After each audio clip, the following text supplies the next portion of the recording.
Titles. Go. The guy in blue. Tug and fire.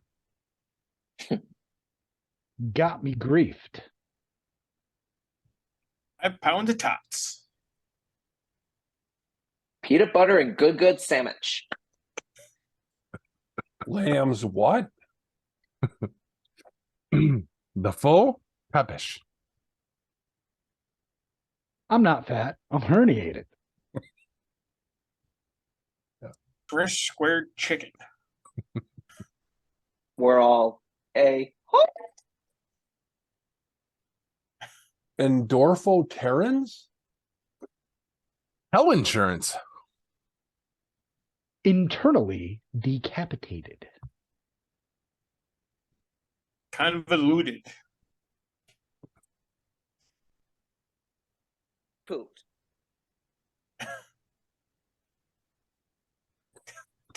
All right. Let's do this. Warning. What you are about to hear contains explicit language, adult themes, and potentially disturbing content. The views and opinions expressed are those of the hosts and do not reflect the opinions of anyone else, anywhere, ever, in the history of the world. This podcast is intended for an immature audience and should not be listened to by anyone, anywhere, ever, in the history of the world. You know, fuck it. You've been warned.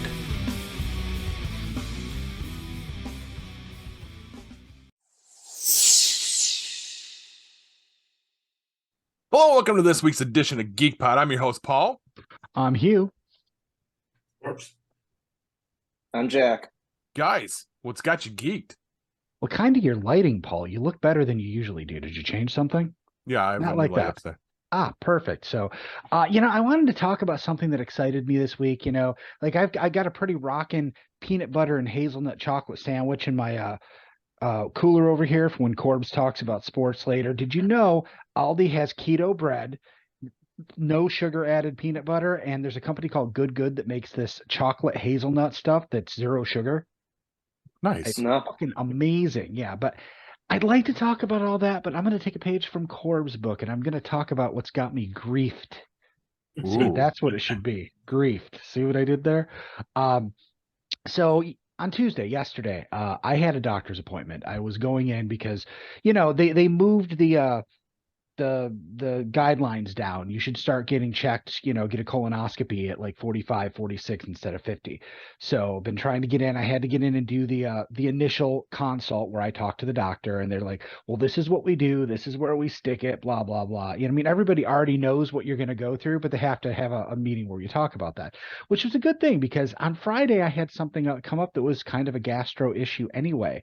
I thought I'd pulled a muscle at first on the lower left side of my stomach. And it felt like a pulled muscle, but it was a little weird. And then as the pain got bigger, I noticed that it felt a little deeper. It was a lot like a pulled muscle, but I knew that wasn't it. And then I started noticing that when I moved and the pain hit, I could not feel pain through my intestines, but the way I described it is almost like a little tug. And I immediately had to fart every time this happened. Fast forward 2 more days, and now I've got fairly bad pain on my side. I have just got gas running through my system constantly over and over. I'm just like, I have not stopped farting. I'm probably farting every 3 minutes, and big ones too.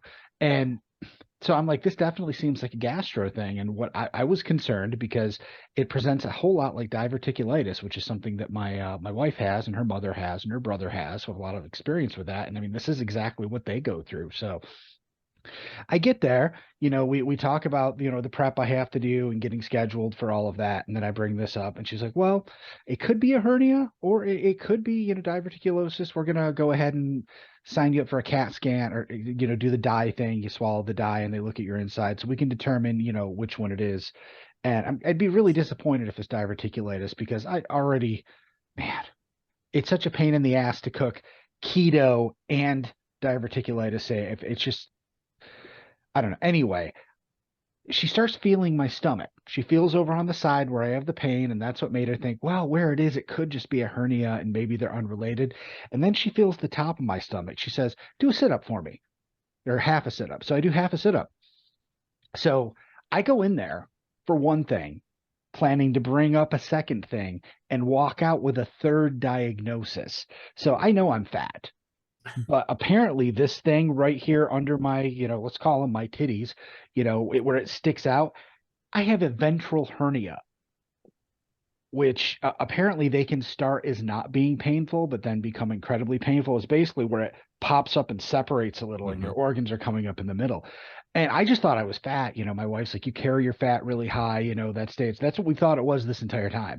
But no, apparently I have a hernia in the center of my abdomen that doesn't cause me pain yet. And I'm just like, hooray, that's awesome. I'm glad I learned something new today. But yeah, that's it. So fuck it. Who's next? Well, no, unless somebody wants to talk about it, go ahead. But my question becomes: is what do they do for you? Is it something that is it something that can be fixed? Is it something that just? From what I briefly looked at, because I briefly looked it up when I got home just to find out if it ever shows up without pain, because I don't have any pain here, and that yes, they generally when they start they don't have pain. I guess they can fix it with surgery. But, I'm always going to run into the issue every time, anyone wants to do surgery, but you're too fat. Like even my colonoscopy, get this. So I've been losing weight steadily. My doctor's scale had me at like 317 when I was there a month ago. Okay. My scale on Friday had me at 311. All right. I walk in there, I'm 328. Yeah, and it's because all the scales are fucking different. So yeah. So they won't do my colonoscopy right now because my BMI is too high. I have to lose 12 pounds, and I'm like, fuck it. I have.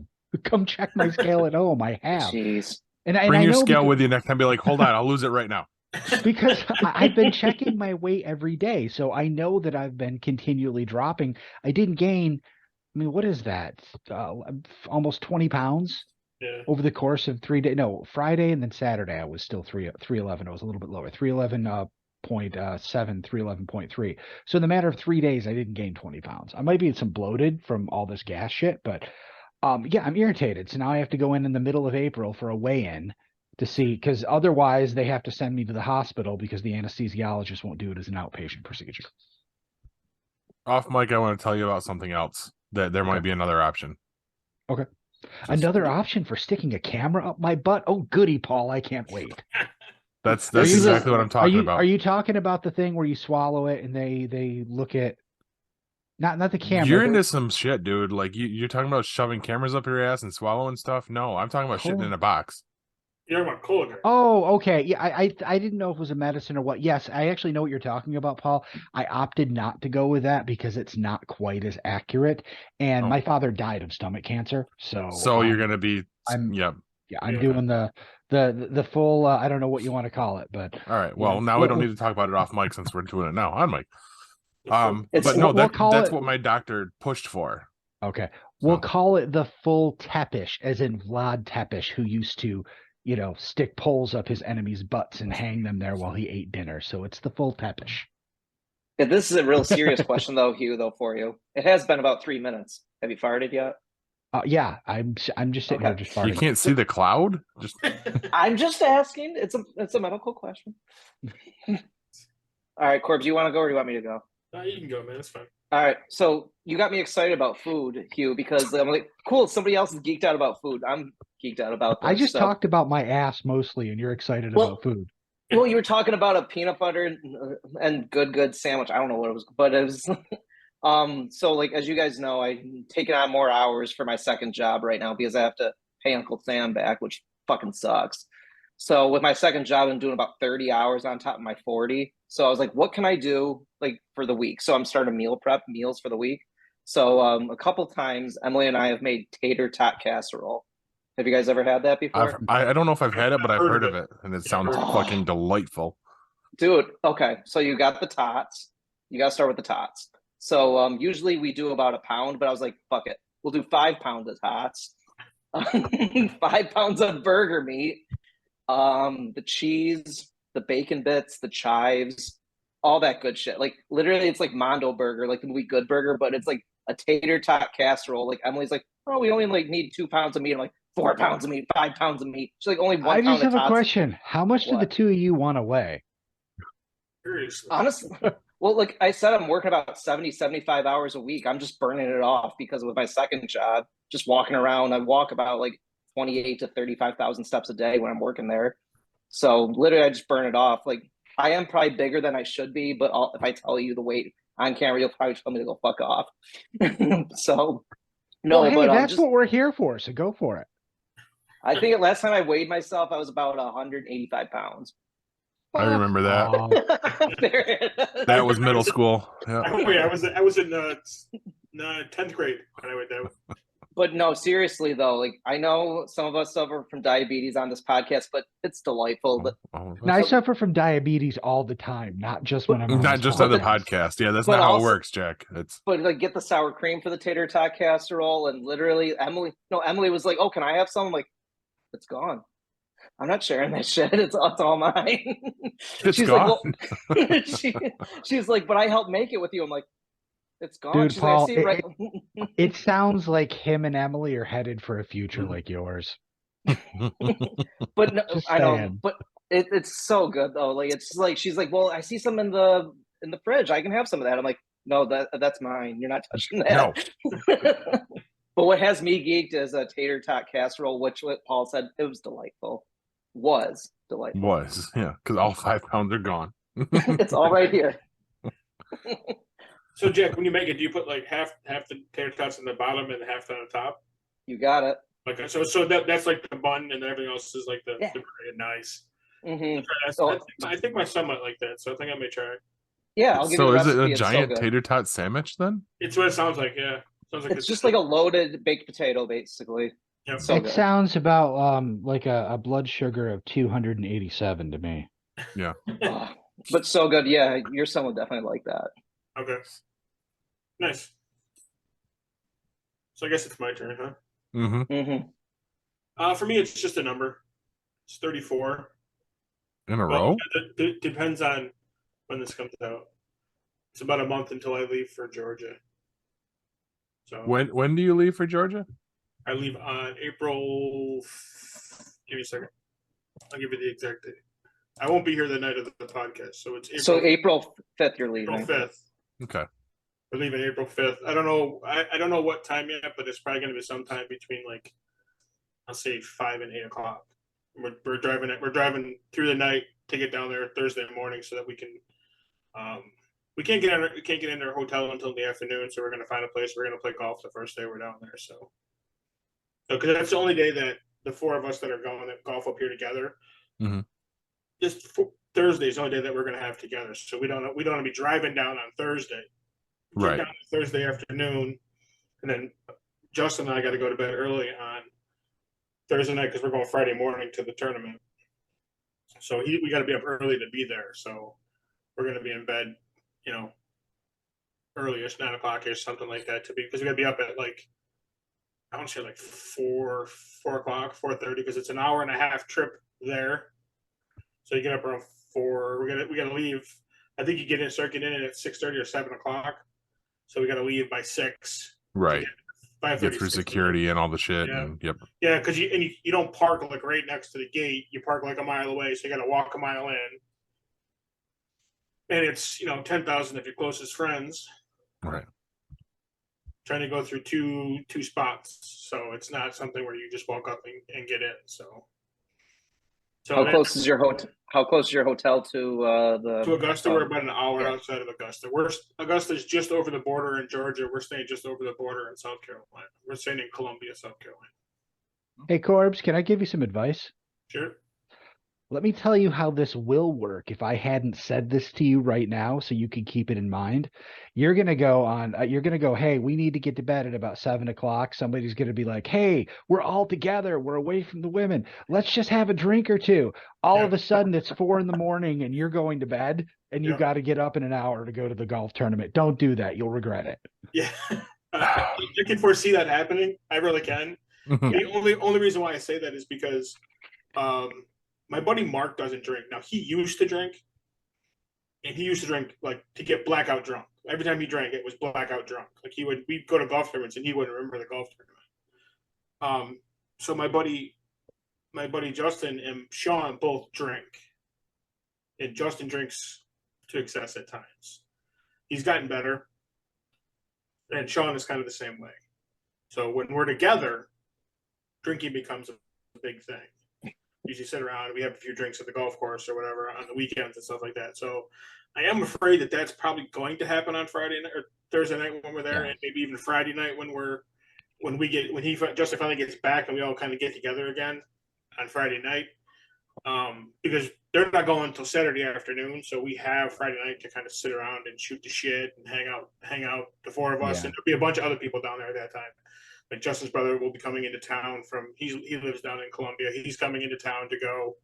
Our buddy Mitch and his brother are coming in from Syracuse. A couple guys are flying in from other parts of the country that Kelly knows and Justin knows. We're all kind of meeting in Columbia, and we're going to be hanging out there. So everybody will be there on Friday night. So it'll probably be just a big giant party. And the hotel we're staying at is booked, and everybody there is going to the tournament. So you're going to be in a group with a group of people that are going to be in the same location. So everybody will kind of be hanging out and talking and stuff like that. So. No, when I went to Celebration, Hugh is right. The first night there, we got there a couple hours early, then an hour early, then a half hour early. Last day, my friend and I, we partied the night before, got there 5 minutes before the gates opened because we fucked it up. We drank way too much the night before. We're like, we're here. Yeah, you just don't want your once in a lifetime experience to be marred by being hungover. Yeah, tarnished with it. Yeah, I mean, I foresee maybe like having a drink or two before bed because we're literally gonna be up for over 24 hours. Mm-hmm. I mean, if we all ride together, we can kind of break up the driving and we can sleep a little bit, which is kind of what we'll probably end up doing a little bit. But now we're talking about Sean and Mark driving in Sean's truck and us renting a car. So we'll have a second car down there so we can get around a little bit easier. So, but that's still to be determined. So, but yeah, it's about a month away before I get ready to leave. So I'm getting excited. I didn't realize that I realized that over the weekend that it was about 5 weeks. That's my phone. Ma, the phone. Yeah, well, it actually is. I guarantee it is my mom. I tried to call her tonight when I was coming home from work. She's at my sister's for the week. I was gonna say, doesn't she live with you? Yeah, no, she's staying with my sister because she has a bunch of doctor's appointments this week. Gotcha. So Katie takes him to her. So you want me to hop on Facebook and message her and say, "Hey, I'll call you later. He's recording." no. The name of the episode that we record the night he leaves without him should be "The Devil Went Down to Georgia. He was looking for some balls to steal." Oh, that's good. Save that. So yeah, so it's just for me. It's it's one of those things that I'm getting pretty geeked about it. I'm watching golf as you should. I'm watching golf every weekend. Matter of fact, Bryce and I went out to dinner tonight, and of course I stopped over at Dick's and looking at golf clubs and stuff like that. Not that I'm buying a new set of clubs. Bryce and I were joking about the clubs. I mean, we looked and you can get a set of 7 clubs. So it's a 5-iron through I think a pitching wedge or a lob wedge or whatever it might be for like $1,200. Yeah, it's not even a full set of clubs. No, because you need a 3-iron. Right, and so Paul can break it. Those ones break easy. I'm just saying. Yeah, so we're looking at. Obviously, I always look at golf clubs. I go and look at stuff like shit like that. So, but it was it's just for me. Like I said, it's getting closer, so it's getting a little more exciting. And then Saturday night, Kelly and I are going out to Funny Bone. We're going to see a comedian at Funny Bone, Samuel Cormier. Wasn't he a fighter? No, I'm sorry, Camro. Okay. I think that was Daniel, not Samuel. And he's a comedian. He's got Tourette's. Oh boy. Yeah, so it's pretty funny. We saw him last year when he was here, so we're going again this year. She really likes him, so she texted me. She's like, "Hey, do you want to go?" I'm like, "Yeah, why not?" I enjoy the show. We wanted to go see Josh Blue last month. I don't know if you guys know who Josh is. He's got like cerebral palsy or something like that. He's hysterical too, but we didn't get a chance to see him. I'm hoping he comes back either over the summer or next year. We can get a chance to go and see him. So, very cool. That's it. I'm done. All right. Have. Oh yeah. Crickets? I guess it's my turn. I was questioning you about the date you were leaving because it kind of rolls into what's got me excited. And that's we are 30 days away from WrestleMania 39, Woohoo! which we had to take a month off because of Madison, but we're gonna do the big 2-night. Except for Corbs who's leaving apparently. Here you go. He's like, fuck this wrestling shit. 2-night event in my house. So All right. I'm looking forward to that. The planning has begun. I have a feeling we're gonna have a good time. I think it's gonna be cool. I just, are we gonna like do an in memoriam for Chad Gable? Is he gonna die? Did you not see the fucking Cody cutter he took on Monday? Oh Night Raw? yes, like right on What? the fucking bridge of his forehead. Yeah. I shit. like that. No, I think he sold it that way. I think he's actually fine, but that was one of the few times that they sold a move in a way that it was looked so devastating. Like I was, oh fuck, immediately went to Google to see if he was Right. okay. I forgot about that. Yeah, that was a holy shit moment. Yeah. And so that's April 1st and 2nd. I considered running a contest to allow a lucky listener to come hang out with us for it, but I mean, really, do we want those kind of people at my house? What kind of people? The kind that would actually go out of their way to watch our show? Again, what kind of? Yeah. It's Where you like going with three- this? There's like 3 people that watch our show. I mean, Four. And one of them's in England now, right, Hugh? Your buddy What? from work? He's in Scotland, and he probably hasn't caught up yet. So Okay, so he might win the contest in a couple years. Is that what you're saying? Yeah. We're gonna fly him over Continental or No. something. Yeah, no. We are not But he- flying anybody over, Jack. Do not say that. on the new Geek Pod credit card, which is in Jack's name. Right. Oh fuck! I already maxed it out. They probably had like a hours, $10 too. limit. I thought. Jack, you gotta find a third job now to pay for the credit Seriously, I gotta break more TVs, right, Corbs? card. There you go. No. That's all right. We Live on tater tot casserole. Eating like a king. we actually got we ordered another TV. For Oh Mark. fuck! Who broke this one? No, we don't know yet. We didn't even open it yet. That's tomorrow's project. Outstanding. But WrestleMania, Paul, should be good. Oh, look at that! What? What?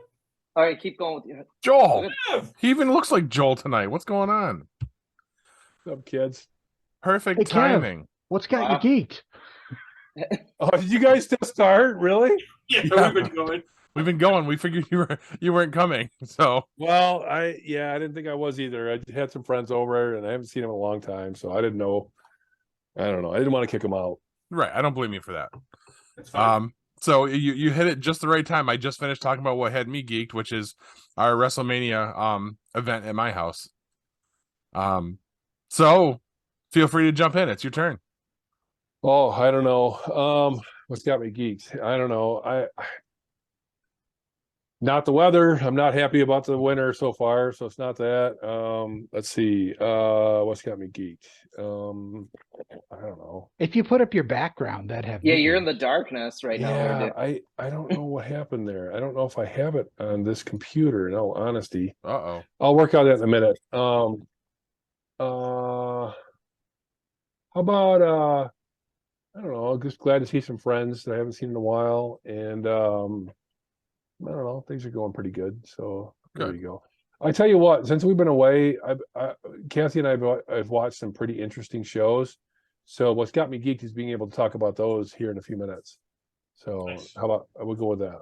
I'm gonna probably ruin it for you now, but we won't be talking about the Mandalorian because half of us haven't seen it yet. No, that's fine. That's fine. And I'll get my light turned on here. Sorry about that. I don't know. I kind of like the creepy dark I- look this- over there. Well, I can leave it like that, but I mean, And you can whatever. insist you have your background on, and no one can tell you that you don't. So You have your geek pot That hat is on. kind of too. weird, isn't it? I had on, so I mean, The geek pot hat, you can see the There we green. go. all right. There you go. No, not Mandalorian. Although Kathy and I did watch it earlier. We watched Mandalorian, and we were gonna watch Bad Batch. We got through most of it. But Mando, wow. Okay, but go ahead. Well, I'm good. Don't go there. I'm good. I'm Okay. good. All right. Well, I I'm just told that. didn't have well, time. That's yeah. And there's more good TV coming out too. Look, on Yeah, March but we have a whole 12th. segment for that. I know. It's There's so much. Interesting, Jack. I mean, I got a lot of stuff to be geeked about. I mean, but it's all about stuff that we got to talk about in other segments. I mean, That's okay. there's good shows we've been watching. I'm playing games now, and I got lots of stuff to talk about, but it's for all other segments. So there you go. Well, perfect. Why don't we roll right into that? Why don't you start us off with the Players Club? So this is the video game segment, right? Yes. Okay. I'm just getting caught up. And I'm trying to find my background. Hold on. That was I kind of don't a dick move to download have it. him start God off. damn it! I don't have it downloaded. All right, I'll figure that out. So a very good friend of mine, you may know him, loaned me his PS4. Yeah, that would be the guy in blue right there. And He's a douche. I have been playing. Holy fuck! I have been playing The Last of Us. Not only have I been playing Last of Us, but I have been able to play through and catch up after every single episode. So a couple of episodes ago, we've been away for 2 weeks, right? So 3 weeks ago, I forget when Paul got me the system, but I got it, and I almost immediately caught up. It didn't take me too long. I got caught up, and I said, okay, I'm going to stop here. Go ahead. What? Let's lay out the whole story for you. Okay. You browbeat me that night on the podcast to bring the system in. I brought it into work the next day, and I shit you not, I turn around and he has the fucking system hooked up at work on one of the monitors on the desk. That's great. I totally did. Pulls me away from me doing my job to log in so he could fucking download The Last of Us. At work. In front of our boss, who knew? He was laughing it off. He didn't care. He didn't give a shit. No. He's like, what is this? I'm like, oh, it's a government work. It's government work. It's okay. But I mean, we just hooked it up so that we could download the update. That's all I did. Right. As soon as it downloaded. I mean, Paul had to log in for his credentials. I mean, I don't know if this is illegal. I don't know. It's his machine. It's his credentials. Whatever. Yeah, it's mine. It's just hooked up at your house. I downloaded the game because he had it in his digital library. So I downloaded Last of Us, the digital remastered or whatever. Yeah. What is it called? The remastered version. It's just the one that came out for the PS4. Yeah. Okay. They made it prettier. Oh my God! It is so awesome. It is so awesome. Took it home. I've been only been able to play it a few times. I don't really have a lot of hours into it. And I had a couple spots where I got caught, where I was like, how do I get through this? I don't know. I don't understand. Everything I try, I keep getting freaking my ass handed to me.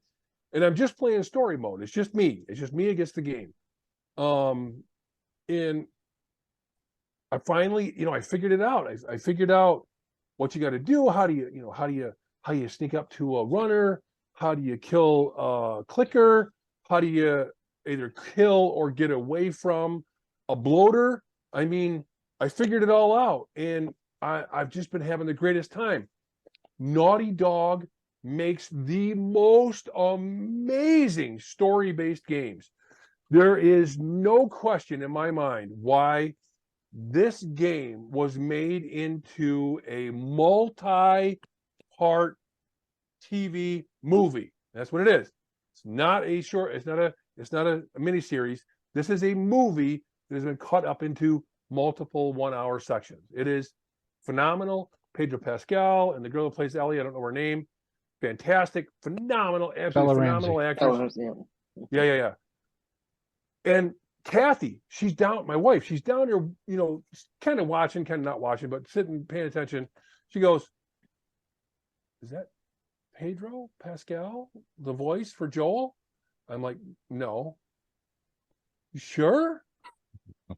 And she goes, "Was the game based on Pedro's performance?" I'm like, no. The game has pre-existed the show for like years. "Oh, really?" She's just like, she's blown away. And so am I. And it's no wonder. I don't know if you guys have seen the interview that Pedro had where he talked about how he was on European guy there, the English guy. Yeah, Piers Grim. Morgan? Graham Norton. Graham Norton. He was down there. He's talking about how he got the role, and he got called, and it's late at night, and he took an Ambien, and he doesn't remember the call, and he wakes up in the morning. He's like, "Oh my God, did I get the job? Did I get the job?" He calls him back up. He's like, and he didn't really know, and they're like, and they're talking to him like he got the job, and he wasn't sure. It was hilarious, absolutely fucking hilarious. I honestly don't think, by what I have seen, by the after show talks they do with the creators, the after show talks, and what I understand about how they made the show, I don't honestly believe they sought anyone else to be Joel. I think they wanted Pedro, and if they weren't going to get him, who the fuck knows what would have happened. I know Jensen Ackles really tried hard to get the role. Really? Oh, really? Yeah. Nice. I think that would have been very different, but that would have been cool too. It would have been good. I'm not sure if maybe he's slightly too young. He's like 45 today. So, I mean, I would have loved it, but I think that maybe they made a better choice there. Mm-hmm. You think Pedro's a good choice? Yes. Yeah, I do now. He took some getting used to. It was the lack of the beard. The beard threw me, and I told you about the whole Mandalorian connection threw me. Yeah. But I've gotten over that now. Oh, okay. Yeah, I'm so just taken with the whole story and the gameplay. It's just, hold on, we got a mirror. There we go. All right, there we go. I'm back. I'm just wicked taken with the story, and I love the whole thing. I absolutely love what they talk about at the end of each episode, and they talk about how and why they change certain things. Is everybody caught up on Last of Us? Yes. Yep. Okay. So what I said in our text chat was I saw what I thought was a spoiler. The spoiler is this. I had to play through the end of where Joel got stabbed. I had to play through long enough to get to the point where I could save the game and stop. And what I saw was that I was controlling Ellie. Nice. Outstanding. So I had to stop it, and I haven't played it again because we just watched it last night or whatever, or Monday, whatever it was. I haven't had a chance to get back on the console. So I didn't know. I had a pretty good feeling that they didn't kill him off, and they didn't kill him off in the story. But all of a sudden, I'm playing Ellie, and I'm like, whoa, what the fuck's, what happened? Let me jump in here and help you with something. The story we saw this past week about Ellie and her friend, that doesn't happen next in the game. That was actually DLC. No, I know. Okay. Really? It was DLC? Yes. Now, I'm not saying you don't control her and shit. move on, but probably what you're about to start is what we're about to see this Sunday. Right. Well, and I understand. See, I understand what they're doing. They're trying to give backstory, like the group in Kansas. They're trying to give backstory to things that really are only speed bumps in the game. So they gave a backstory to Ellie and her ability to take charge. And I totally get that. I totally get what the... Can you tell I'm like completely bought into this whole fucking Do you love franchise? You love it? I love it. Absolutely love it. Now, I don't know if you can stop and play the DLC now so that you can stay with the TV storyline or not, to be honest with you. But they wanted to flesh out her background and her story, and they did it later on after the game was released. Gotcha. Love it. I absolutely love it. And to watch the creators talk about how connected they are with this game is just like mind-blowing. All the scenes where Henry shot himself, the storyline where what was the next one? The next one, it was Joel getting stabbed. I mean, the story, the conversation where Joel was going to send Ellie off with Tommy, and then she ended up with Joel. They talked about, after the show, they talked about how important that was to make that like the game.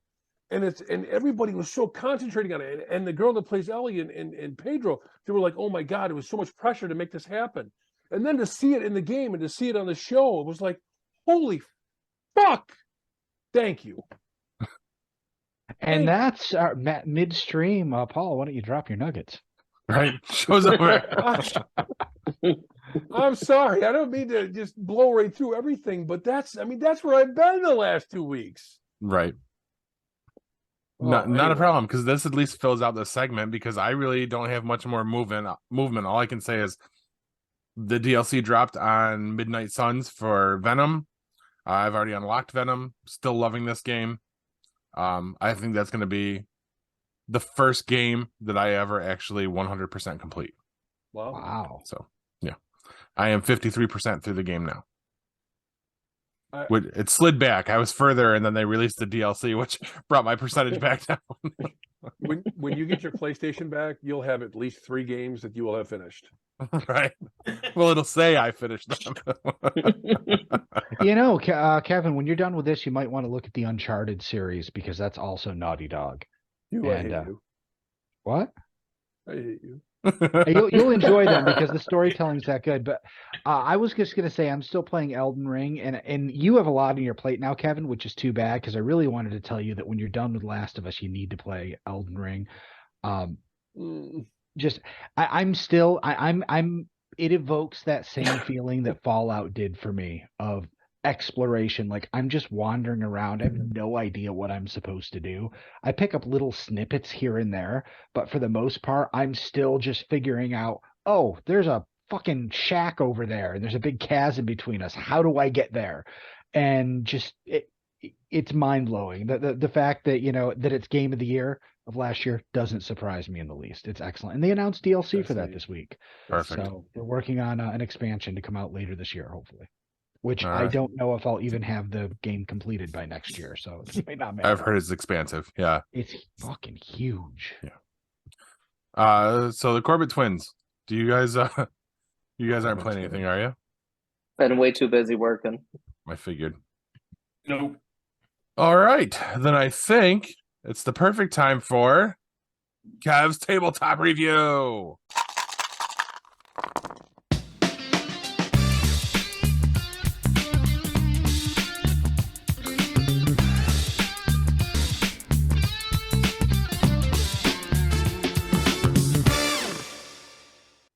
All right, so I got to apologize because I have not had an opportunity to even look at new tabletop games. I've been spending way too much time on console, Playing and video games. Exactly why I don't own console games, because when I have opportunities, that's where I'll spend my time. But so I'm going to take this opportunity to plug my favorite review site where I find all the information I use about tabletop games, whether it's card games, dice games, board games, or any other kind of game that you play with friends on a tabletop. Go to boardgamegeek.com and you will find information about anything that you could possibly be interested in.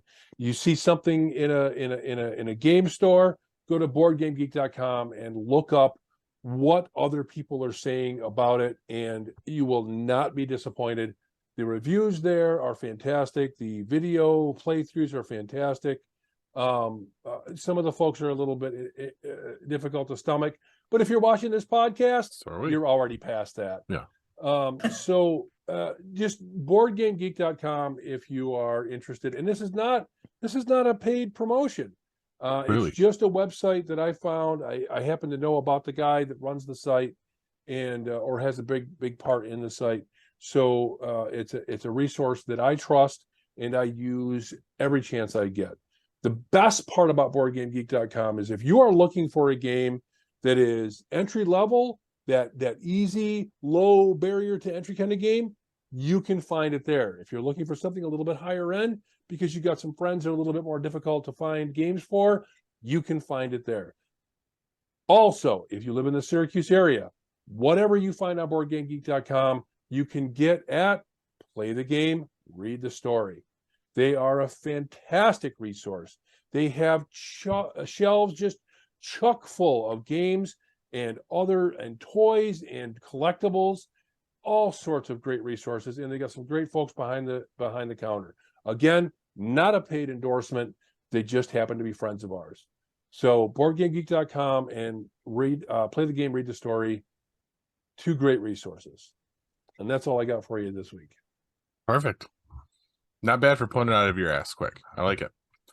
All right. Stick with us, guys. We'll be back with the news.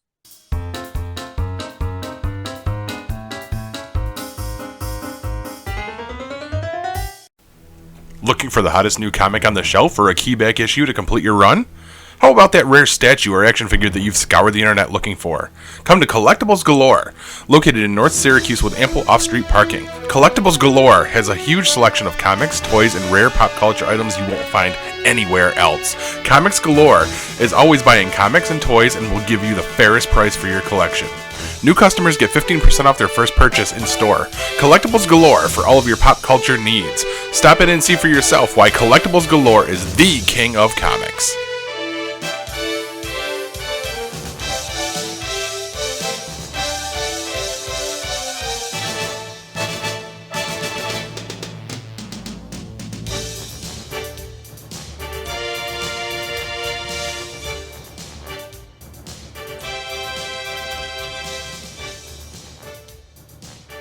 Hi, this is Craig Palmer. If you ever aspire to be a wrestler, come on down to Upstate Wrestling Entertainment, located at 1121 Glenwood Ave in Edina, New York. We're open every Tuesday and Thursday from 6:30 p.m. until 9 p.m.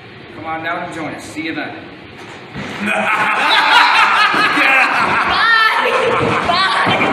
You moron!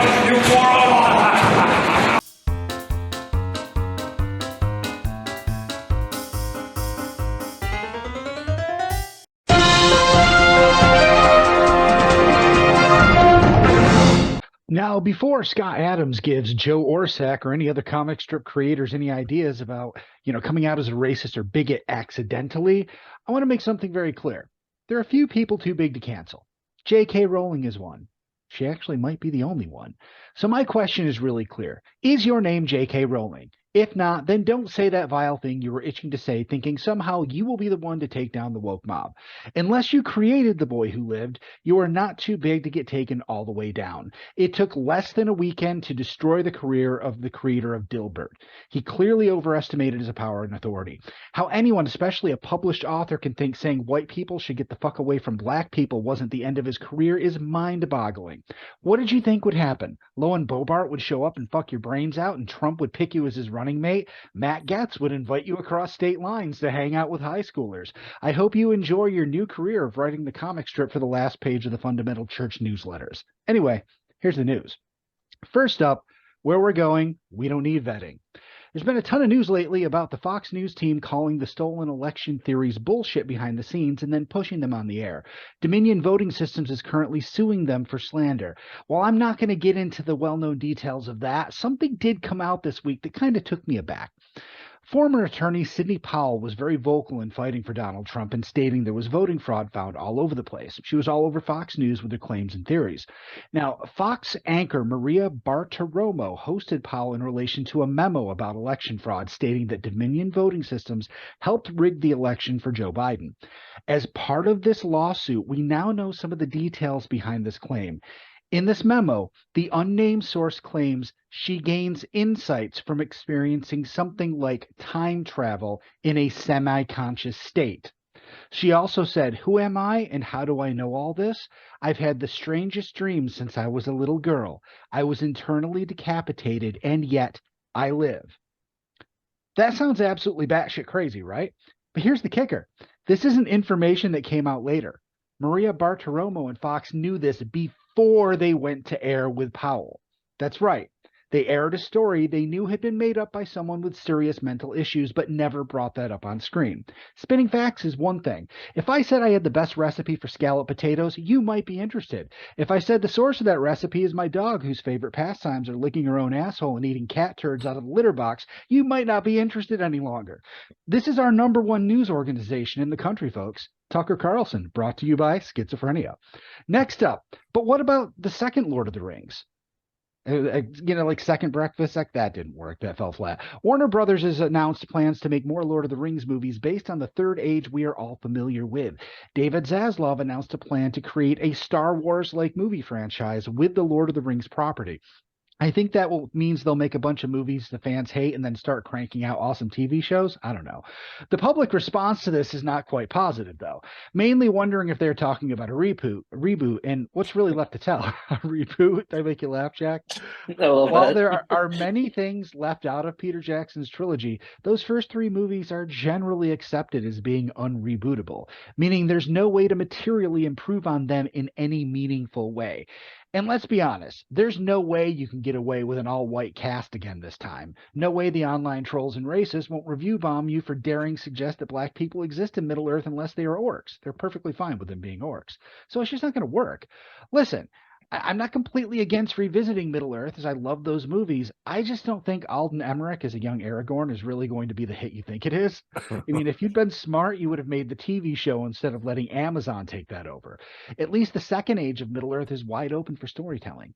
Any retread, retelling, or prequel of the original trilogy will only highlight how impossible it is to improve on what is already done. Kind of like every episode of this podcast after episode 38. And finally, the high cost of living. So, the CW's terrorist golf program debuted last week. It garnered a high of, wait for it, 289,000 viewers. They sold their soul for a fraction of the audience of Supernatural. To put real context here, the last decade of Supernatural averaged between 1.5 and 2 million viewers per episode. And it's not nearly as good spinoff. The Winchesters is doing better than LIV Golf is. The rebooted Waco Texas Ranger doubles and triples those numbers regularly. And I take tons of crap about Supernatural, but even the US ratings for Doctor Who beat LIV Golf, for fuck's sake. They are trying to spin it as they are very happy with the ratings. This is about what they expected. So you expected your very rich, very evil golf show to be beaten by two brothers saving people and hunting things. That's about as sound a financial plan as sponsoring this podcast. And that's the news, kids. I'm going to leave you this week with a list of off-the-wall and crazy things my daughter has said lately. I've been jotting them down. Her brain is kind of like the Joker if the Joker was played by the Legion version of Aubrey Plaza. Paul's probably the only one that gets that. Things she has said recently. Just the other day, she said one of our cats was a parkour god. Not too weird. This is where it gets bizarre. Fresh square chicken. Big fat Indiana pothole. Rock, scissor, paper, poop. Poop. You're such a little potato fairy. I have a cardboard burp. And finally, my favorite, she said this to me the other day while we were driving down the road. You're a weird pothole in a lamb's nest. Time to revisit the meds, I think. Good advice for us all. Paul? In other news, in 18th century London, you could purchase insurance against going to hell. Back to you, Corbs.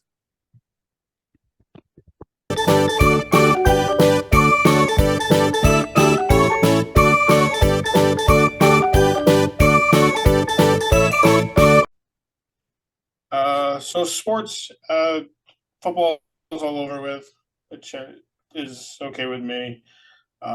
Pitchers and catches reported for baseball, which is nice. Basically means baseball's right around the corner. Actually did watch a little spring training last week in between watching the LIV Golf Tournament. He was one of the 200,000. I was. So, but yeah, I mean that's about it. Not much. Don't you dare! I got a whole fucking sandwich to eat. You talk, motherfucker. That's right. I'll bring up I wrestling. shoot basketball. I can talk about I Last shoot of Us if basketball. you want. I mean, He's got to eat that good chocolate and peanut butter. He does that good. Yeah, that peanut butter, sugar-free peanut butter. It is the 20th So, I mean, anniversary, I shoot Corbs. basketball. Yeah, it's our 20th anniversary of Right. our championship. Talk about that. Championship. Yeah, and he's playing like it's 20 years later because they're fucking horrible this year. I mean, they're getting beat by teams that they never got beat by. I saw something on I want to say on Google or something. I looked up because I knew they played last night. I don't watch the games because first of all, the game wasn't on last night, and it was something they played like Georgia Tech or something like that, or Wake Forest or something, and got beat by 20. So there was a thing on Google Feed or something like that this Saturday they play at home for the final time this year, their final home game this year. And this is, I believe, is their final game of the season before the ACC tournament. And they're saying that this is the time that he just needs to walk away. He just needs to go. I think it's evident this year. I watched a few games. The player, the zone isn't working anymore. He doesn't know how to get out of it. He doesn't know all the guys on the team shoot 3-pointers. Now I know that's what the game has become, but I think he's just lost touch with the players. But I think he's just kind of lost. No buts. But does he still throw his No jacket buts. and pick his nose? Oh, of course. Still picks his nose. Always picks his nose. He doesn't wear a jacket anymore. He actually wears They took his jacket away. Yeah, they took it. Actually, he stopped wearing it. I think right around the time when they were at Duke, and there was a foul that didn't get called or something like that. He went like ape shit, running up and down the court, and yeah, I think he got 2 T's, got thrown out. I mean, it was bad. It was bad. It was funny, but it was bad. He goes ballistic, yeah, runs over somebody on 690. You know. Oh yeah. So either he needs to walk away, or he's trying to get to 50 years, which I think he's been there 47 years. He's trying to think he might try to coach 2 more years. Yeah, he's been at SU for 47 straight years. Well, So actually, it's probably more than that with his his own college career, right? Didn't he go to yeah, SU? he played 4 years before that. I mean, he's been a part of SU basketball for 51 years. He's coached for 47. He's coached in some aspect of it. Yeah, some capacity for 47 years. So I'm wondering if he's trying to get to 50. I just don't think he's got it in him. I don't know. I foresee a lot of the players. I mean, Gerard's a senior; he's gone, but I see a lot of the players on the team. I think you're going to see about half of them transfer and go someplace else. So, and that's when you'll see a decision get made. Yeah, like when most of your team just walks away on you. Right. I think if that happens, it'll get made for him. Yeah. He'll kind of be like, yeah, you need to go. But the thing is, that will get made behind closed doors, and it'll make it look like he made the decision because you can't decided to retire. Yes, you cannot. No, you're not publicly tarnish that man's reputation. Unfortunately, no, you're not. Yeah, you're not gonna come out and fire him. Yeah, it's his job. It's his job till he walks away. But you can make it known that he needs to walk away. I think that's what they'll end up doing. Right. And you got to give the team to Adrian Autry, who's his assistant head coach. I don't care who you put there. We talked about this last year or something about when Mike Hopkins was the coach there. He was and he had enough. Be his successor. Yeah, just I think whoever you give it to has to realize that the shoes you're stepping into, no matter what you do, is never going to be good enough. Yep, so you're going to be under a microscope. Right, you're never going to be as good as him. What you're about not going to be as good as Boeheim. What about the other perspective on this? I mean, all this he has to walk away, ageist bullshit, forcing someone to retire. I mean, I think the ACLU should get involved. You know, how would you feel if somebody did that to you? The only reason anybody knows what Syracuse basketball is because of him. I say he stays until he decides to fucking leave. Doesn't really matter if we win because we're in fucking Syracuse. We all lose anyway. Well, also he's being mean to reporters too. He's just being like he always has though. No, I know, but like this is getting really bad. Oh, so he's treating the reporters like you treat your girlfriend when she asks for some food, huh? Well, like no, like the reporters are doing their job. And... Yeah, you missed that, Kev. He was bad. He was mean to Emily. All she did was ask for some food, and he's like, "No, that's mine." Jack, like, fuck you! All of you have done that every time, once in another. I don't care. No, I know. My wife wants some food. I go, you're "Hey, insane. We're gonna have get fucking that for words. I know what clip I'm isolating this week. And all she said to Jack was, "Can I have some more food, please? Can I have some more?" No, My tots. mine. Yeah, because 4 3/4 pounds of tater tot casserole wasn't enough for him. It's like the John Goodman skit in Family Guy. Don't lay off, I'm starving. He just keeps It's not eating. like anything. You're just an asshole. Welcome to the club. We're all assholes on this podcast. Circles around. I think you're all rubbing off on me. I used to be this nice, humble person. I remember when it just used to all be about the Attitude Era. But That's go all I ahead, got. Corbs. No, that's all. I'm done. I'm done. I mean, Paul said he was going to talk about some wrestling. Some wrestling. Just unless you finish your sandwich and we can move on. Yeah, I'm You're good. not the only one that's done, Corbs. No, it's Jack won't be here next week. He'll be 6 feet under. I'll see you in the parking lot. brother. Sorry. No, just because I forgot to bring it up earlier, but to continue on my what had me geeked, going to see some WWE action this weekend here in Syracuse, taking the kids to see Road to WrestleMania house show here. Mm-hmm. Yep. Who's going to be there? I can tell you who's not going to be there because I just found out there's another house show in Canada at the same time, and the Bloodlines all there, which I'm not means gonna be also Sammy, Kevin Owens, Kevin B. He's not going to be there either. Kevin I'm B. not going to be there. Well, he's never given his last name on the show, so I didn't want to do that to him. It sounds like a rapper, Kevin B. Heavy B. But no, it's so far confirmed we have Cody Rhodes, Seth Rollins against Austin Theory and Bailey, which probably means we're getting Becky Lynch to fight Bailey. So Oh, and maybe Lita too. Lita, yes. Now Oh, that they're how- the new women's tag team champions. How Yes. exciting is that? Yes. I was so happy to see that. That, and I was also excited to see Trish. how good Lita still looks Yeah. Like, I was and impressed. You don't mean looks, you mean like in the ring. in the ring and looks. Yeah, I mean she definitely still has it. Yes. I don't even think it looked like she had ring rust on her. I mean, they didn't No. put her through a technical match, but her wrestling, the time she was wrestling, it wasn't that technical. She was probably one of the most technical, her and Trish anyway. Mhm. It was a step above like divas and girl wrestling, but it wasn't Right. what it is now. It wasn't bra and panties matches. Yeah. Yeah, I'm pretty sure she could probably hang with Yeah. the current crop though. She looked good. I mean, there were a couple of flubs. I saw that during the match, but I couldn't do better. She's been away for what, 12 years, something Yeah. like that. Is Her it and 12 Trish, I mean. years? It's been a while. Yeah, it's been a while.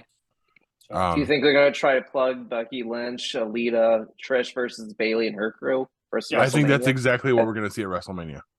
Yep. Six woman tag. Six woman tag. Yep. I Now I got to ask this question. Sorry, I didn't mean to cut you off, Paul. Actually, I kind of did because I like doing that shit. So the WrestleMania show it's WrestleMania, so it's got all three brands. NXT's on Saturday. Does NXT? No. NXT Okay. is still its own thing, right? Yeah. I mean, they bring people in from there sometime if they need somebody, but it's still considered its own thing. That doesn't mean that So they, now they're the weekend before then, right, or whatever it is, or are Didn't they just I do think a they're show? like Well, 2 we have a just do month. a show. I think they're doing. Yeah. I don't know. I I was mean, watching. I watched NXT. And I wouldn't be shocked if they had an NXT match to open it up or something, but NXT hasn't been around long enough for us to really establish a pattern for WrestleMania. Right. Do they still do that Andre the Giant Battle Royale or something like that? Is That's that on like WrestleMania thing? SmackDown now, isn't it? Yeah. Yeah. Because Madcap Moss won it last year. Before we move on from the wrestling thing, can we talk about some of the what looks like to be Vince McMahon booking creeping back in? Please do. What specifically are you referring to? I'm talking about the super underwhelming Brock Lesnar versus Omos, or if you watch the show and you're Brock Lesnar, it's Omos. Well, I know what you're saying. That does seem like the kind of thing that Vince would do. But if it was Vince in charge of it, I think it would be Bobby Lashley again because he has a better physique and he has a more proven track record, and I think they'd be headlining. Which isn't the case. Here's the thing: if you're going to have Brock Lesnar in WrestleMania, he is a draw. He draws money. They pay him a lot of money to keep him on retainer for when they need him, so they want to put him in WrestleMania. He's already wrestled Bobby Lashley 3 times. Who else on the roster can really put up a good fight without a good story that's built up over months? Like, I mean, yeah, you could put Cody Rhodes against him, but you'd have to build that. Yes. You know, and you'd have to make Cody look like angry enough that somehow he could overcome the beast because of all the crap that happened before. When you have a month to throw this together, Omos is the only other guy on the roster who you could look at and go, yeah, maybe he can throw Lesnar around. It's a physical challenge, yes. Yeah, because he's actually bigger than Lesnar, which not a lot of people in the world can say. But he can't go. He can't, but neither can Lesnar. Okay, this is true. Yeah, this is like a 3 high spot match. Yeah, he's better now. He has done better in recent years, but really, if you look at his, the huge part of his career where he was running everything, it was a 3 high spot match. It was like watching, Hulk Hogan versus the Iron Sheik back in the 80s. Those guys, punches, a few leg drops, a body slam, and then a finishing move. And you forgot the Iron Sheik with his patoo. So that's a 40-year-old reference, but I don't know. I mean, I don't know if that's necessarily Vince booking or if it's more we just need to put Brock somewhere that makes sense. Yeah, it just screams Vince to me. It's the 2 big men, that are just going to go in and break shit. And then the high spot will be Brock F5ing Omos. Yeah. Well, Triple H came out. What's up? I'm sorry. Go ahead. No, Triple H came out. He was like, he wanted a shorter card. Did you guys see that? He wants to make it's WrestleMania. You don't need a shorter card. You gotta remember, when WrestleMania started, it was one night. I mean, it was one night. Now it's 2. Now it's 2 nights. In one night, 3-hour event. Yeah, the biggest stars there. All these little Liberace. You had not these little matches and oddball matches that they build up, like Hugh said, they build up for a couple months to fill out a card. It was the biggest stars. All the storylines culminating. Right. And all the belts were on the line. Yep. And there wasn't 17 different belts. It was, at that time you had the tag belt, you had the heavyweight champion belt or the world champion belt, and the intercontinental title. And that was it. European title. My belt's too far away to grab. Now you got a title for each brand. You got tag titles for each brand. It's just, it's so convoluted and diluted. You got to think about this though, Corbs. I understand what you're saying, but I'm really glad that we have multiple belts like that and belts per brand, especially given that you've got one guy and one team carrying all of those belts all the time.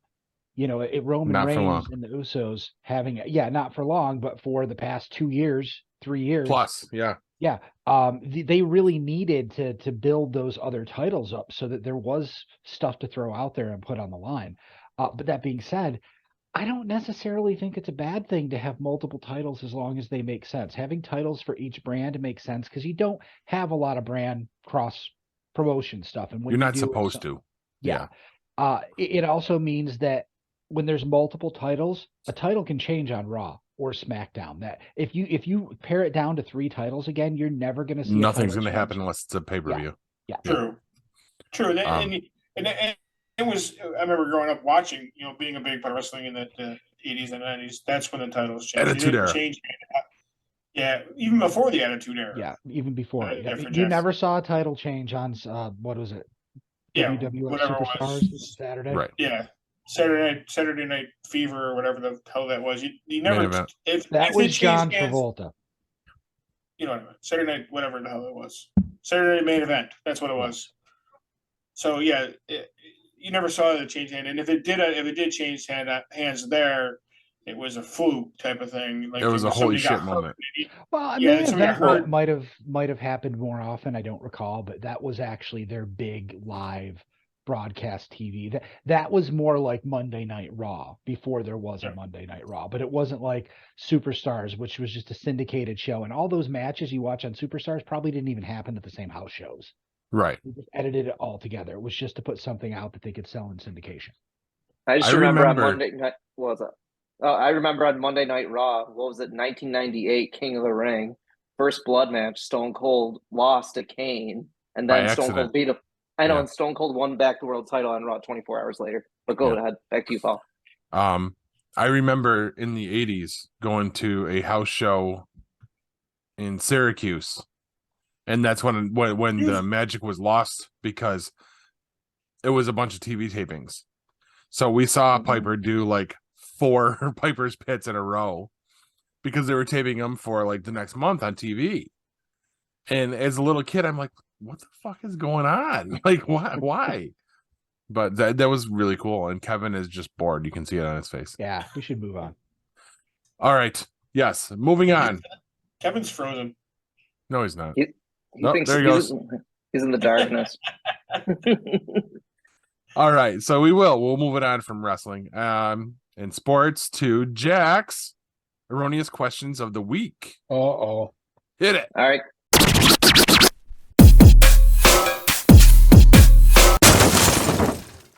Kev, number 1 through 4, go. 2. 2, a classic Christmas movie. Ooh. What is the name of the Grinch's dog and how the Grinch stole Christmas? Oh, what the hell is his name? What is the I know. name of the Grinch's dog and how the Grinch stole Christmas? No. Doesn't he just call it dog? No. It specifically has a name. I know. So I'll keep my mouth shut. I don't know what it is. I don't know. Can I? Just because You I wanna do s- know it. Hmm? I'm not trying to steal the question. I'm just going to give the answer because I know. Yeah, give it. Go ahead. Go. Max. All right, Paul. 1, 3, or 4? Because the 3-3 is my thing. 3. The pub. Ooh. What soft drink began at Morrison's drugstore in Waco, Texas in 1885? One guess. Brad's drank. No. Purple drink. The purple drink. Cherry phosphate. No, actually, Brad's drank was the original name for, I believe, Coca-Cola. Yeah, it's not Coca-Cola. The Okay. clue is actually in the question. I know if you what it think is. about it. Steal it, Hugh. Go ahead. Dr. Pepper. Correct. Nice. It is? Yeah. The clue was in the question? Yep. It's because what soft drink began in Morrison's drugstore in Waco, Texas? Doctor drugstore. Yes, I got you. Very cool. Yeah, all right. All right, Whatever. Hugh. Hugh, 1 or 4? 1. Video games. This one's easy. Oh, come on. That's not fair. What are the 3 playable species in the game of Starcraft? You never played Starcraft? No, I've never played StarCraft. Oh shit. Probably humans and aliens and some other aliens. Vegetables. It is human, but it's not the name of the species. I don't have any clue. I've never Can played. I guess, too, if he doesn't? Yeah, sure. Herons, orcs, and something else that probably translated over into World of Warcraft. Starcraft, not Warcraft. I know, but they're related. They're the same But- company. It is Terran, but it's not Warlock, though. I didn't say warlock at all. You said but orcs. okay. Oh, I said yeah, orcs. but no, it's Okay. Terran are the humans. Okay. Go and ahead. then I don't have a clue. Terran, Zerg, Protoss. I thought Zerg was in Toy Story. No, Zerg was actually in Starship Troopers. Man, I was Okay. hoping it was going to be classic gaming, and I was going to ask you. You ever play that game Burger Time? Love Yeah. Burger Time. That was a great game. What a When, great- when you play that with your girlfriend, do you take the controller and run over all the food so that she can't get any of it? Exactly. Okay. My game. My game. That's fucking awesome. Oh, that's awesome. All right, Uh-huh. Corbs, you got the last one. Yeah. Chemicals of the body. So, what brain chemical is known as the cuddle or the love hormone? It's endorphins. Nope. The tater totterons. That's my love hormone. Paul, any? Dopamine. Ketamine. I think I know what it is. Oh, Is it oxytocin? yeah, that's it. Woo! Look at you go. It's you, Hugh. All right. That's And that why he's is the doctor. trivia. Yep, the trivia is there. And now back to you, Paul. I love this new format, by the way, Jack. I endorse it 100%. Perfect. All right, so let's hit off the weekly topic, and it's going to be our second coming of the Bureau of Truth, since Kevin loved it so much the first time. Okay, now you guys remember the concept, right? Nope. Okay, I don't know Bureau what of the fuck you're Truth. talking about. That is where you are in charge of releasing the truth about some of the most closely guarded secrets of the mankind. confusing one. Okay, I get it. Okay. It is confusing. This time, they come to you with your two files, okay? First file. Did Hitler actually die in that bunker? Okay. Jack, you should like that. That's a history one. It is. Or, still going with history, and we're running out of time. Shit. Did Oswald act alone? Ooh. Okay. So when we come back, I'd love to hear your answers and why. Stick with us, guys. We'll be right back.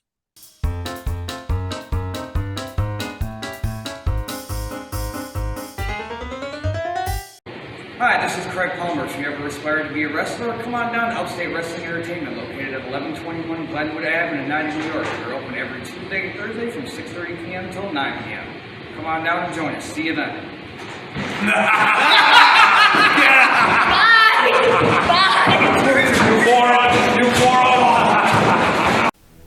Looking for the hottest new comic on the shelf or a keyback issue to complete your run? How about that rare statue or action figure that you've scoured the internet looking for? Come to Collectibles Galore, located in North Syracuse with ample off-street parking. Collectibles Galore has a huge selection of comics, toys, and rare pop culture items you won't find anywhere else. Comics Galore is always buying comics and toys and will give you the fairest price for your collection. New customers get 15% off their first purchase in store. Collectibles Galore for all of your pop culture needs. Stop in and see for yourself why Collectibles Galore is the king of comics.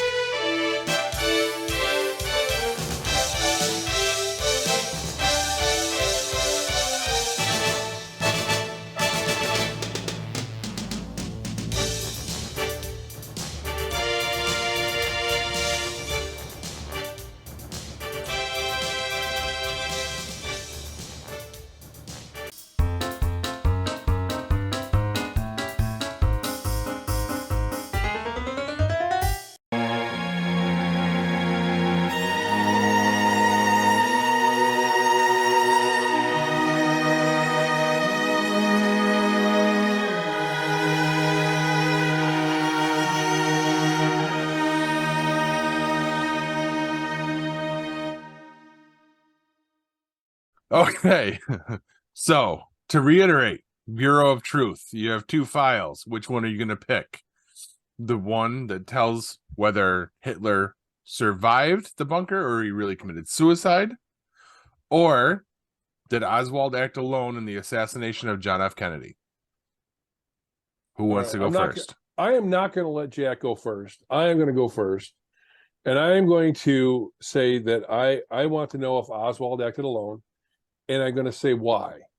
Because I never was interested in this story for any reason whatsoever until I read 11/22/63 by Stephen King. Phenomenal book. I read it, I listened to the audiobook, and I watched the movie that came out. It was a multi-part. It was a short on Hulu, right? Series on Hulu. James Franco did a phenomenal job. Didn't exactly follow the book, but did a really good job. And the part that really enthused me was Stephen King at the very end of it talked about how long he had been interested in this story and how much data he had collected about what happened, when it happened, who was involved, you know, the breakdown of the events. And that's what really got to me, was how interested this man, who is so accomplished and has written so many stories, how interested he was in this story is what really captured me. And so, yeah, I'd want to know. I want to know more about, what were the real details around this? Who else was involved? Was it a conspiracy? That's where I'm at. All right, I'll go next. I'm going to go with Oswald as well, only because if Hitler did survive the bunker, he's dead by now, so it really doesn't matter. Somebody involved in the assassination of John F. Kennedy could still be alive. So, I'm also going to go with JFK. It's more of a personal thing for me. My father, a retired police officer, did a bunch of research on it. He read some of the Warren Commission, all the stuff. So he took a trip to Dealey Plaza, all that stuff. I would like to know, like Kevin, was it a conspiracy? Who was involved? Was there a second or even third gunman? Did Oswald do it all by himself? Stuff like that. That if that ever came out, and it's never going to come out. I mean, there's stuff that's sealed for hundreds of years that I think tells the truth of actually what happens, and they're waiting until the people that are still alive, like he was saying, are still alive, are dead, and then it'll come out, and you'll find out that either there was a gunman on the grassy knoll, there was a gunman on the overpass, there was a gunman in the car, type whatever it was. You're gonna find out eventually what it is. So, but I would like to know, personally, I'd like to know because it's been a thing of my father's for so long. Nice. So if I had the chance to put that document out there that proved that if it was or wasn't, I would like to be able to say, Dad, there you go. Paul?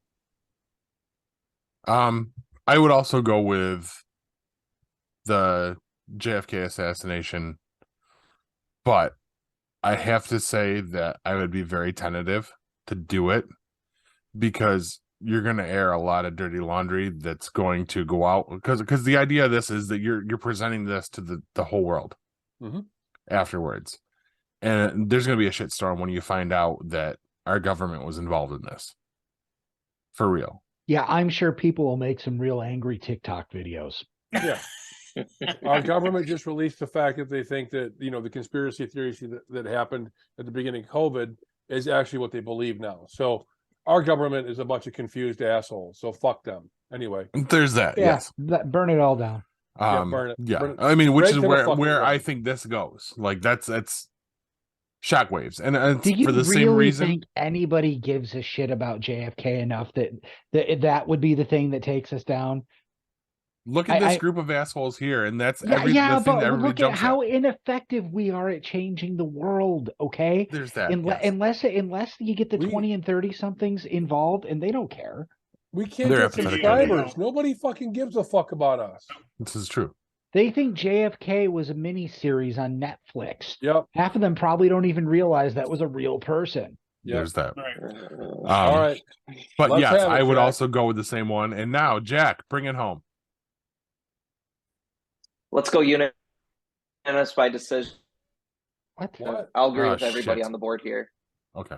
11/22/1963. You had to do it to me. Like, you're all hitting on the key points. Like, I was actually gonna go with the Hitler thing, but Hugh beat me to it. He's already dead, so I can't go there. I feel like I go back and forth several times because I've done a lot of research, like your father, Corbs, with the JFK assassination. A former Marine, does he act alone? Magic bullet? I don't know. Like, if you watch the interview with Lee Harvey Oswald, he is staring into the camera. He's like saying his goodbyes to his wife, and he knows he's going to be assassinated. I feel like he already knows he's going to die. So, like, our government is some way behind this, because if you release the JFK assassination file, you're going to release the RFK assassination file, because whoever killed John F. Kennedy is behind the RFK assassination as well, his brother. Agreed. Because this family is corrupted. They're cursed because they bought their way into the White House because the father paid so many favors off because the father wanted to be president over Isn't that how you get into the White House? Franklin Delano Roosevelt. But they were a dirty family. How they got into the politics because he really wanted the father, Joe Kennedy, really wanted to be president. But his wife was like, you will be a good public servant and you will serve under the president of the United States. So John F. Kennedy actually wasn't even supposed to be president. It was supposed to be his older brother, but that's another story for another time. Like what Paul I bet right when he got Paul shot, says, he you was open like, up I'm not even supposed to be here today. Well, when he got shot, he actually had a back brace on because he had a back problem his whole life. If he did not have that brace on, he would have hunched over and he would have lived and not have been assassinated. That back brace actually fucked him over because that held him upright. When he was in the motorcade, he's like this in the motorcade. So when the bullet hit him, that actually caused more ricochet and all that. Well, I mean, can anyone here say that if they were having an affair with Marilyn Monroe, they wouldn't need a back brace too? Yeah. He had more one. Well, So his Jack, brother had. Go ahead. What? Okay. The only thing I'm going to say about that is a good sniper. It wouldn't make any difference how hunched over he was. He could have been behind something. It wouldn't have made any difference. The problem, the real problem I have with the story, and the only reason I know this is because I actually went and I actually read a little bit more about this. The biggest problem I have with this whole story is, and I happen to know a little bit about firearms. Oswald's training with firearms and the firearm he had, those two things combined make it almost impossible for him to have been able to make that shot from where he was and what he hit and how he hit him and how fast he did. It would have taken an act of God for that to have worked out correctly. Now, I'm not saying it couldn't happen. It could have. But the reality is someone, somehow, somebody, some organization wanted that to happen. Oswald was probably the fall guy. They knew he was going to try it. They've been watching him. They knew he was going to try it. So, hey, fuck it. Let's just hang it on this asshole. There was at least 1, 2, maybe even 3 other snipers ready to make that shot with far better firearms. That 100%. That without question would have made that shot as it did that day. And yeah. No, 100%. Like Paul said it best too. You open up that file, you release that. It's unfortunate. A lot of kids don't know their history. They probably don't know John F. Kennedy, who he was. But you open that file, you will open up a can of worms you do not want to open. Because honestly, you could. I know this is actually going away from your question, Paul. Because like I said before, you open up this file, this will tell you about the RFK assassination as well. And Sirhan, the guy that killed RFK, supposedly is still alive. You can interview him, so you can get your information you need. Because I don't think he acted alone too in that assassination. So, but I would definitely do the JFK assassination. Open that file up. If you think about that, Jack, you were talking about the Kennedys and stuff. I mean, JFK was a president. RFK was going to be president. Ted was going to be president next after him. They were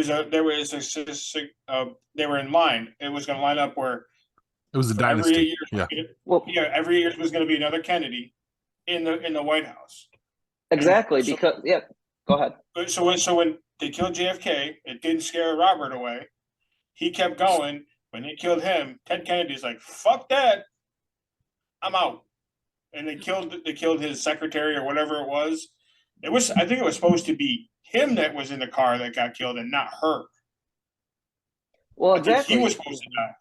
So. Well, yeah, because JFK was president, but he was the second son to Rose and Joe Kennedy. But John's brother, Joe Jr., the oldest Kennedy, was only 20 years old, but he died in World War II from a plane crash.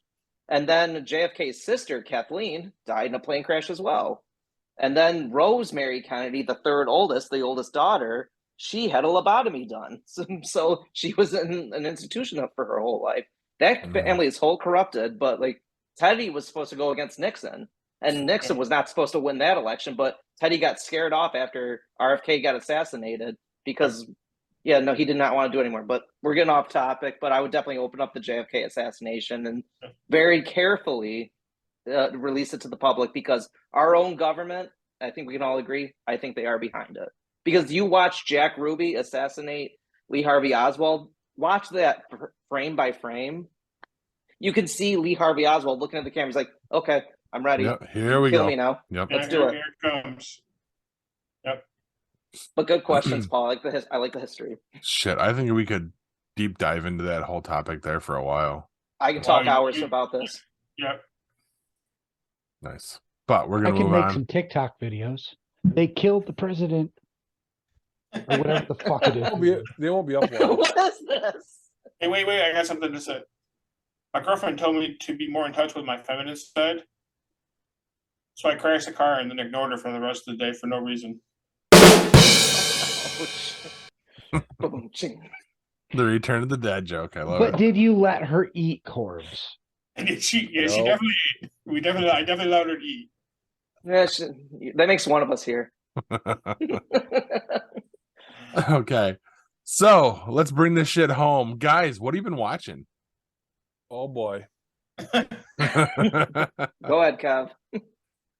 I'll make All it right. quick. The only thing I've gotten to watch is Last of Us. So Listen, Not watching Supernatural on your breaks anymore? no. Nobody I- watches that. Listen, No, let Trying. him answer the The question. Last of Us. Awesome. Amazing. Phenomenal. Fantastic. Why don't you suck its dick, Kev? Whatever. So, but yeah, whatever. So Oh, Neil. Whatever. You said whatever. other than The Last of Us, though, Kathy and I have been watching Dark on Netflix. turn on a light. Have anybody else even taken? I don't even know what that is. Okay, I do. Isn't it in another language? it is. Yeah.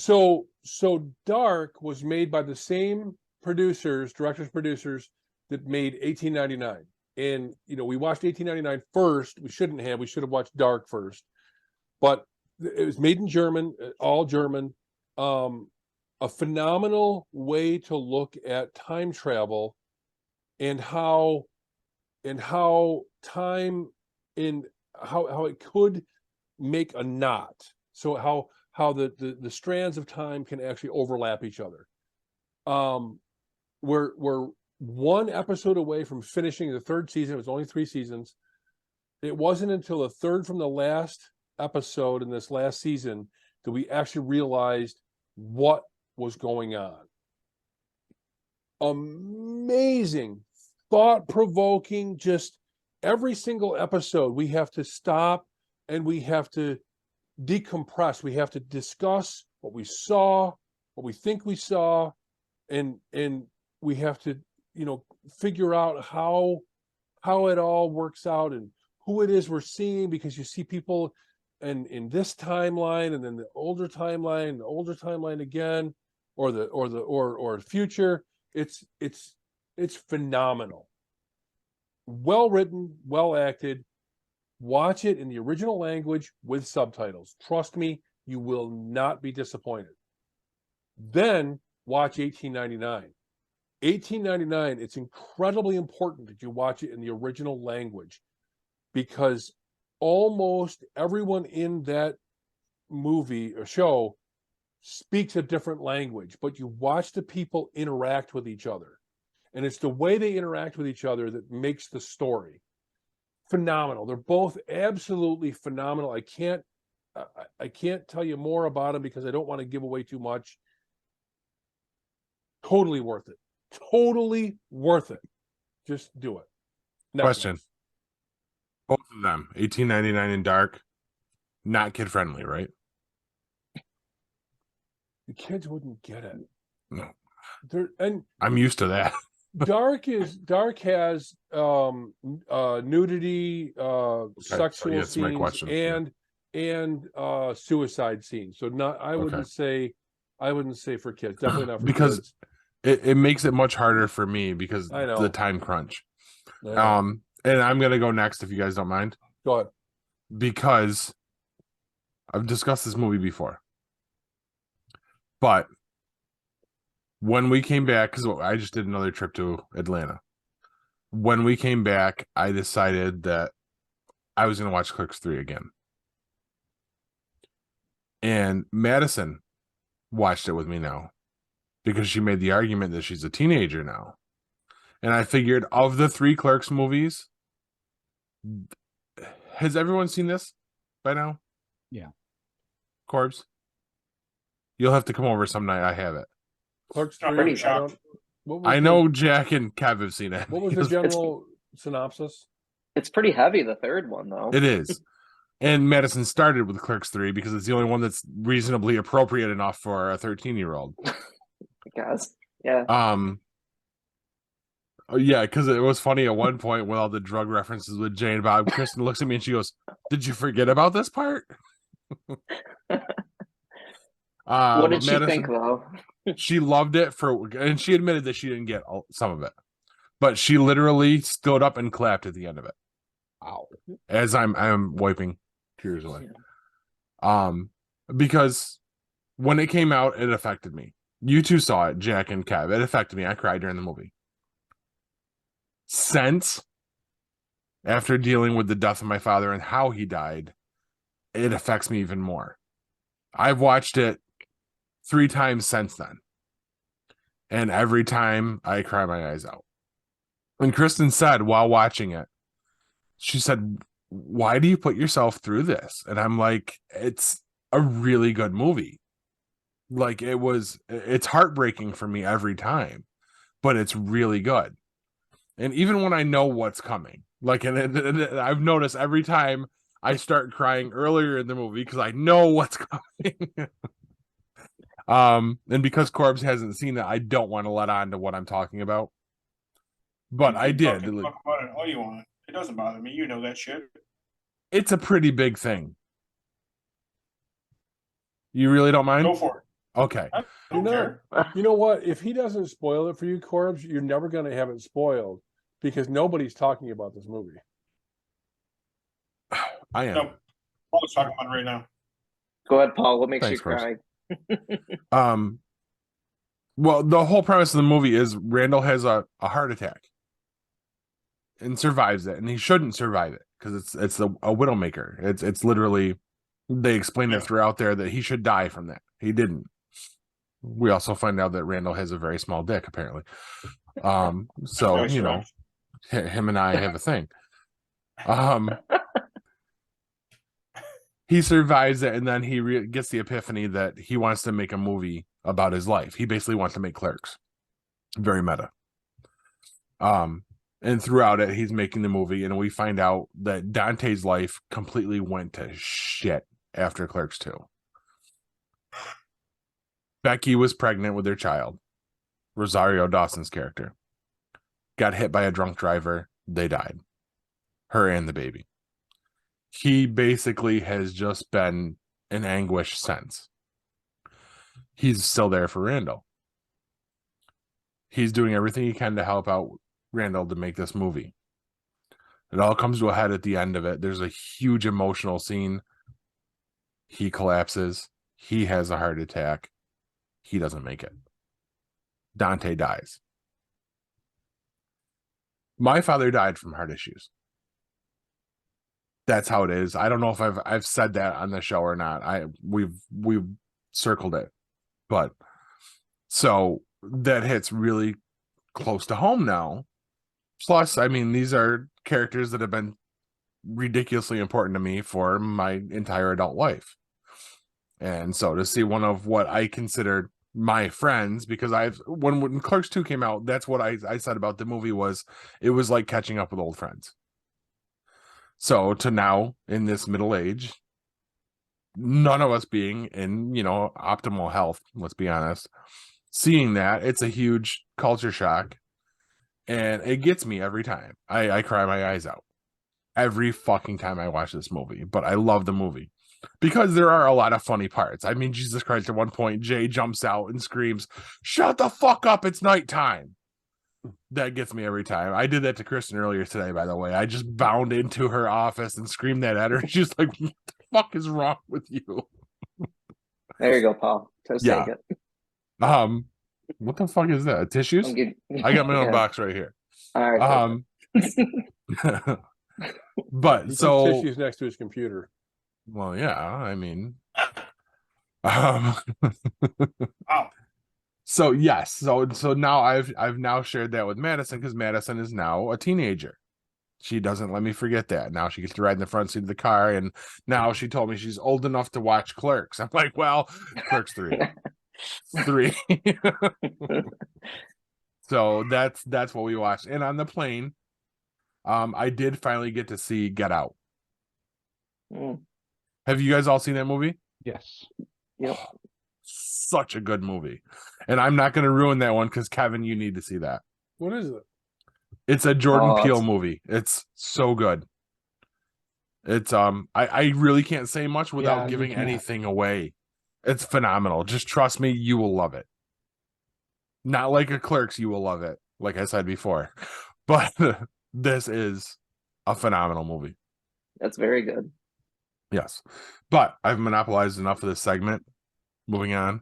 Well, I'm gonna ask my question again, Paul, because I didn't Okay. get your answer. Have you continued to watch that?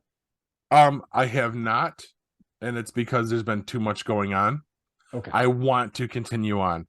The only thing I can say is what I told you in a text message. I watched episode 2, and I know that God, it was a while ago now. What did I say to you? Horror tropes are a thing. Yeah. Because the black guy dies first. And then we saw the dead kid from Glee and young Han Solo in the episode. Yeah, you're gonna see a ton of stars you recognize. I'm sure, because it was on for so long. Yeah. Good. Just I wanted to check in. We finished our rewatch of Supernatural a couple days ago. I'll tell you, I tried to say at the very end, I said, "Hey, can we stop on episode 19?" Because I didn't want to watch the last one because episode 19 was the perfect wrap up for the series, and they should have stopped there. You said that before. That's right. Yeah, it was perfect. I walked away happy. I in fact thought the show was over, and I had misread how many episodes they were because it felt like a series finale, even with a music montage showing scenes from the entire 15-year history at the end of it. I'm like, this is it. Okay, it was only 19 episodes. Then I go to check reviews to see what other people thought of it, and they're like, oh, the second to last episode or the penultimate episode. I'm like, what? You're like, There's wait a another minute. one? Yeah. What? Yeah, completely destroyed me. I cried like a baby. And the worst part is with dinner, we had these stuffed jalapenos. So I was eating those, and then I'm trying to wipe tears out of my eyes, and then it's fucking jalapeno. No. Yeah, it was just the worst timing. It sucked. But we moved on from that, and here was my master plan. So like, all right, we finally got Avery to watch a show we like, watch a long show. I'm gonna try something here. I don't know if it's gonna work. We're now about 7 episodes into Stargate SG-1. I'm really surprised. I didn't think that I could, that she would be interested in sci-fi. She even said something like, oh, I don't like sci-fi. It's dumb. And I'm like, you haven't even watched sci-fi. What is that based on? Fucking Minecraft? But so far, I mean, her and the wife are both watching it. We started with the movie. Then we started with the TV series. Has anyone here watched SG-1? No, is that going to be the No. new Supernatural? Well, no, it's an older show than Supernatural. No. I used I'm to watch saying it religiously. as Oh, far as GeekPod works, is that the new Supernatural now? Now that you broke me and got me started on oh Supernatural. no. I mean, I will say this. SG-1 shouldn't have the same stigma that Supernatural has. It was just a great show. And it's not out of line with anything else you would normally watch. So if you get the chance, watch it. It's an excellent series. There's a reason the franchise also went for 15 years. So and hopefully is going to be coming back in some form That's soon. what I heard. Yeah. Yeah. The other thing that I watched this past week is Knock at the Cabin, the new M. Night Shyamalan movie. Ooh, how was that? Here's the thing. I read the original book, The Cabin at the End of the World by Paul Tremblay, and loved it. Everything in this movie was really good. I mean, even the character, the actor they cast as the little girl looked exactly like she looked in my head.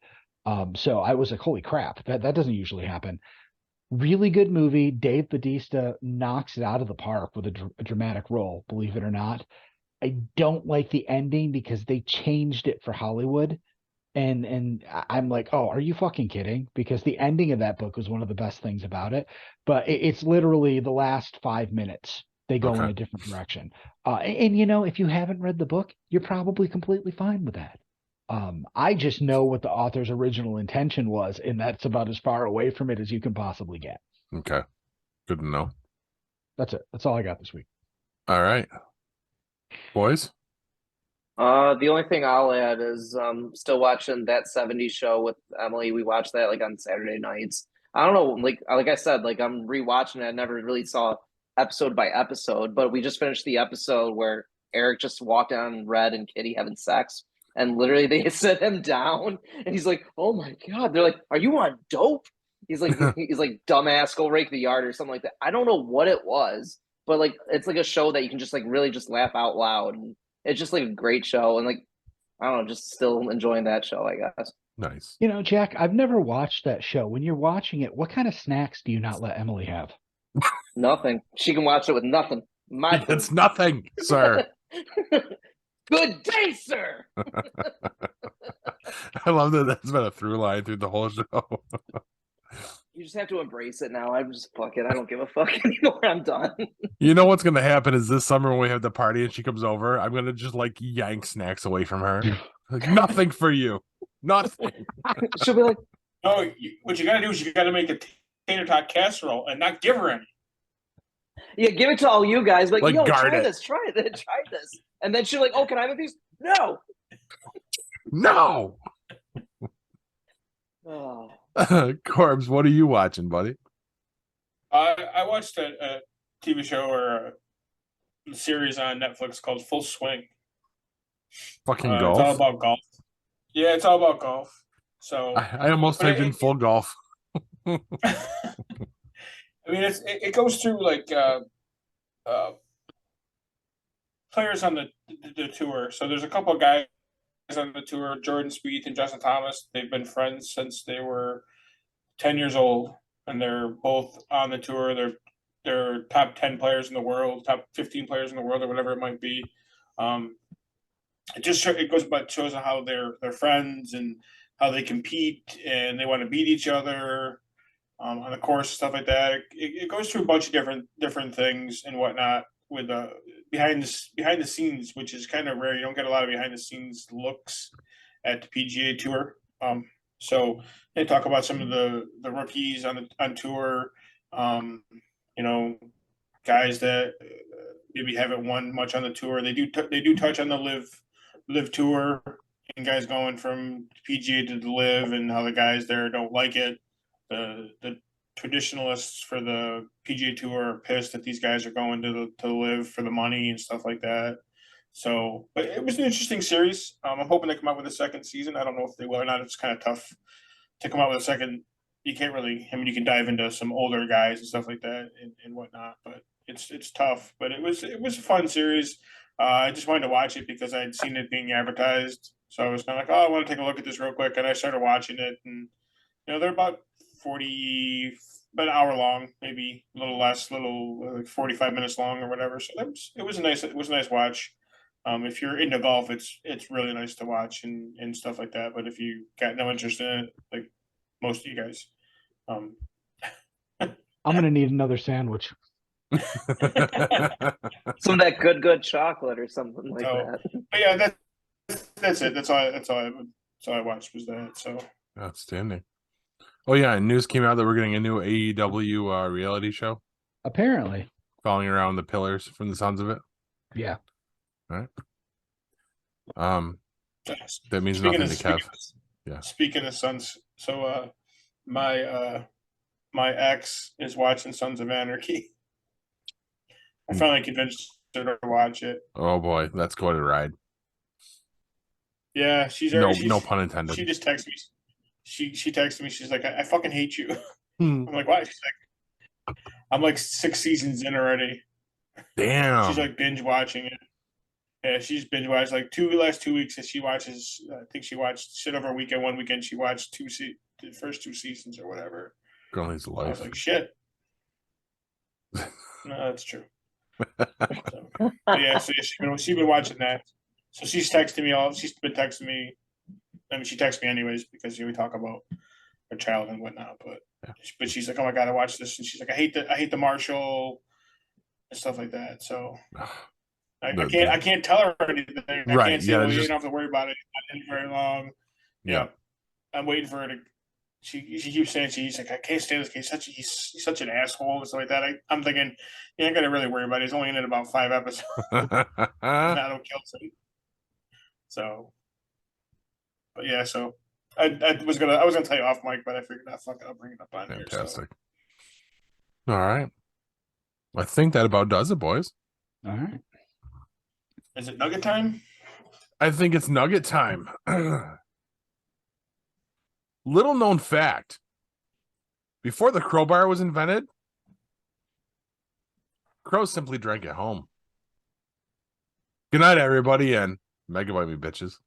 This has been a GeekPod Network production.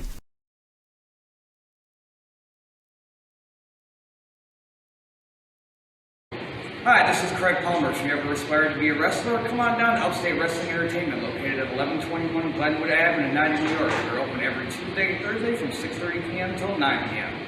Come on down and join us. See you then.